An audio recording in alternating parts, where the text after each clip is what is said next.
Автентична юрта, подобна на тези, които са ползвали прабългарите, беше открита в чепеларското село Забърдо в присъствието на много гости и дипломати от посолствата на Русия и Казахстан. Юртата побира 30 души едновременно и е изработена изцяло от естествени материали.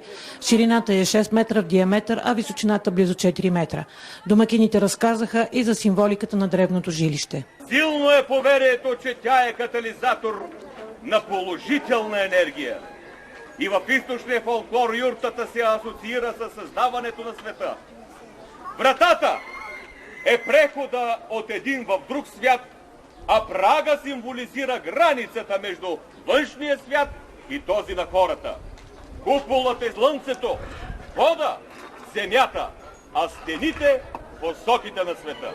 Слънце е изобразено и под купола на юртата. Слънцето, той е най-големият източник на енергия и едно огнище имаме, също което е източник на енергия. Значи, когато намаля слънцето, хората палят огън, за да може да подхранят слънцето. Така е поверието. В юртата туристите ще могат да определят пола на детето си по китайския календар. По календара какъв пол бихте избрали? Ами, аз пак бих избрала момиче, но мисля, че мъжа ми би искал момче. Още не сме стигнали до консенсус. Идеята за юртата е на кмета на село Забърдо Валентин Черпоков, а целта е не само да се привличат повече туристи, но и да се засили връзката с древността.